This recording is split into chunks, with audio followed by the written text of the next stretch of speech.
these people in your audience, looking at your stories and looking at your posts, even if they're not liking your posts, they are here for you. They are interested in what you're saying. They care about what you're saying. You're listening to the From Imposter to Empowered podcast.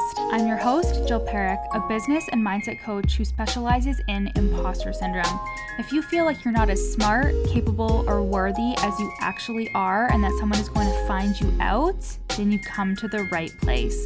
I went from being a struggling government worker, working my coaching business on the side, but feeling unworthy and burnt out, to making multiple six figures helping women overcome imposter syndrome so they too can sign clients, make bank, and have the business or career of their dreams. I am nothing special. I have a stuttering disability, ADHD, and I struggle with anxiety and depression. So if I can learn how to feel good enough and overcome my inner imposter, then so can you. Let's dig in. Hello everyone. So happy to be here with you today. I'm Jill, imposter syndrome expert and master mindset and business coach. I help my clients release the imposter syndrome and limiting beliefs holding them back. I help them show up on their business platforms more consistently without the fear, the burnout, or the overwhelm. And I help them sell their services with confidence that makes sales feel fun and easy so they can sign soulmate coaching clients. This is my 6-month one-to-one coaching program, Worthy and Wealthy, with an on-demand curriculum to help you sign clients, 3 one-to-one coaching calls a month with me, access to me in Voxer, and monthly workshops with my other one-to-one clients. It is $8,500 USD. There is a discount for pay in full, and there are 2 payment plan options. Book a sales call at the link in my show notes. And let's talk today about creating demand for your services with just your thoughts. It can be hard when you're growing an online business because you really can't rely on your social media for validation that your business is working or that there's traction. Like, you might get engagement on your post, but that doesn't necessarily mean you're getting sales, no matter how many times my clients complain about engagement. Or you might be signing clients left and right and be getting shitty engagement on your posts, like me. There really is no equation that you can make when it comes to marketing on social media and actually seeing results in your business. And this is one of the things that my clients get caught up in the most when we start working together. And really, it is just for a sense of control. If they're not seeing the actual results in their business, they default to the easiest thing, which is their engagement and their metrics. But you guys have heard me rant about this before. Metrics on social media are not a good measurement of how your business is going. I get shit engagement and virtually no DMs, and I'm making 5 figures every single month. And I am now in $1 million email with Kirsten Roldan, a good friend of mine. And in her program, she talks about how clicks on your emails don't matter. Yes, clicks on your links in your emails, they don't even fucking matter when it comes to the sales that you can make in email. We are so conditioned to beat the metrics to death, but they don't have to mean anything about how your business is doing. Because you can create demand for your services with just your thoughts. So let me paint you a picture here. You go to show up online. Okay, you feel anxious, already overwhelmed. You swipe to create an Instagram story. You stare at the screen. You don't know what to say. Maybe you post something after a little bit of deliberation, and then you think, they think I'm stupid. They don't get what I'm trying to say. They don't believe me. Or you post a client testimonial and you think, they think this isn't legit. They think it's fake. They don't know behind the scenes. What if my client is annoyed that I'm sharing this? They're going to see I'm using the same testimonial over and over again. You think that these are all true, real thoughts, but they are just a story that your brain is telling you. And what do all of these thoughts have in common? You're viewing your audience as a bunch of judgy bitches instead of a community of people who want the solution that you're selling. You are viewing your audience, and most likely your clients, in a disempowered way. And what does that do to your energy when it comes to showing up? What does it do to your confidence when you sell? It certainly does not help.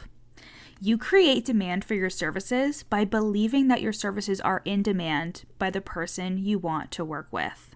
Let me say that again. You create demand for your services by believing that your services are in demand by the person you want to work with. Let's take a look at my business, for example.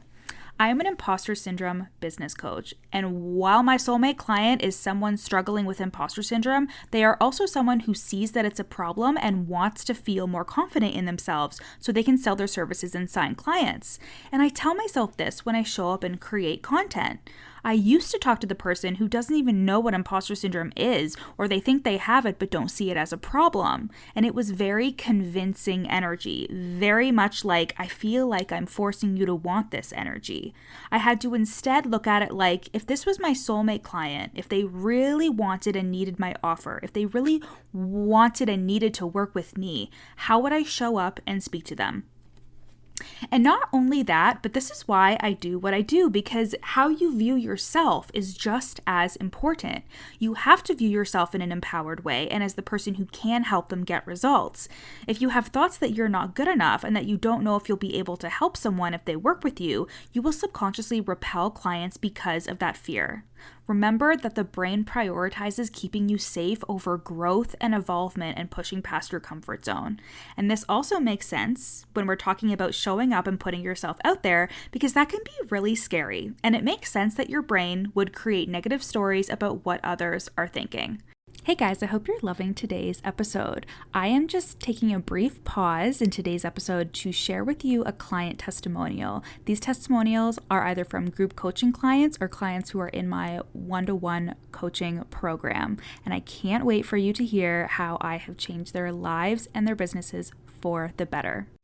The transformation is incredible, not to mention the daily fucking program that I have now for myself. My routine, calling in. I've called in so much money, like without like the sales for my program, I called in somewhere like $2,000, just like checks in the mail. Thank you guys so much for listening. Now let's get back to the episode. As you guys know, I have a stuttering disability, and in public school, by grade 4, we had to do speeches in front of the class. And even at that young age, because of my stutter, my fucking brain created so many stories about what could go wrong, how kids would judge me. And kids were mean, guys. And this is because that's the brain's job. It is the default reaction for the brain to look for the danger in any situation so we can keep ourselves safe. So when it comes to showing up and selling online, your brain will naturally default to negative thoughts you have about yourself. But instead, it will tell you that other people think those things. And they will feel like concrete facts in your brain instead of just a story that your brain is telling you.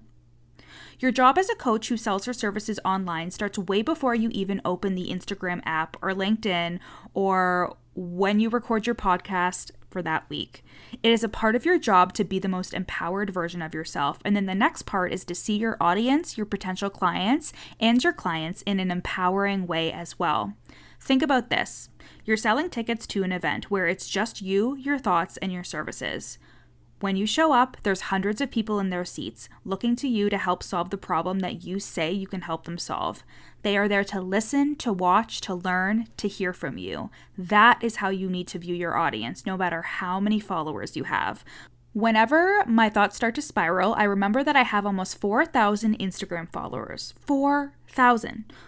If there were 4,000 people in a room, all looking at me, I would literally shit myself. And I can't even say that some don't count because of engagement, blah, blah, blah. Because last month, I signed a client who paid in full for my 6-month container after following me for years, but my post had just recently started showing up on her page. These people in your audience, looking at your stories and looking at your posts, even if they're not liking your posts, they are here for you. They are interested in what you're saying. They care about what you're saying. And people are busy, and they only care about themselves, and they likely have their own limiting beliefs and bullshit that's holding them back. So no, they're not consuming themselves with you to talk shit about you or to think thoughts about you. And they're not thinking that you're not good enough. They just want their motherfucking problem solved. And you are the motherfucker that's gonna help them solve it, or they wouldn't be watching. Here are some things that I think about my audience that you can borrow. I think that where there are 10 potential clients that I can see, there are 10 potential clients that I can't. There are so many people thinking about working with me. There are more potential clients in my audience than I can keep track of, and I don't keep track. By the way, we don't do lead tracking or anything here. Everything I share with my audience is valuable to them. My audience trusts me and values what I have to say. My audience likes me. My clients love when I share their wins. My audience is full of people who love my work, and that's why they follow me. My clients watch my stuff because they feel inspired when I show up. My audience is obsessed with how I show up so confidently. My audience believes in me to help them solve their problems, and they believe my testimonials when I share them. And those are just a few basic thoughts that I have about my audience and my potential clients and my clients. Because again, I am viewing them in an empowering way as well as myself. Notice how often you view others in a disempowering way, especially when they're not doing things that you want them to do. It's easy to think that no one cares, that it's just friends and family looking at your stories, or that people are judging you when you show up if you're not seeing results yet. But you create results with how you show up and the things that you say. You create the demand for your services because you believe they are in demand.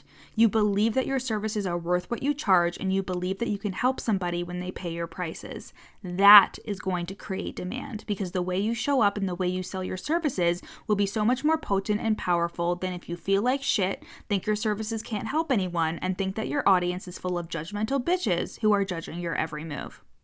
So start practicing the thoughts I shared with you in this episode when you go to show up and sell. And if you're having trouble seeing yourself as that empowered version of you, the one that has the clients and the success, if you don't know how your services are so beneficial to your soulmate client and how you can get them to see that you are the coach for them, book a sales call for my one-to-one coaching program, Worthy and Wealthy. We'll work together for 6 months so you can release imposter syndrome and your limiting beliefs, show up consistently, sell your coaching services with confidence, and sign clients. The link is in my show notes to book a free sales call. I love you guys, and I'll see you next week. Thanks for listening to the From Imposter to Empowered podcast. Head to the show notes to find out how you can take this work deeper with me in one-to-one coaching or in the From Imposter to Empowered group program. In the show notes, you'll also find a free 3-day challenge to start the process of overcoming your inner imposter. And once you're done with all of that, screenshot this episode and share it on Instagram, tagging me at Your Coach Jill so we can connect. See you next time.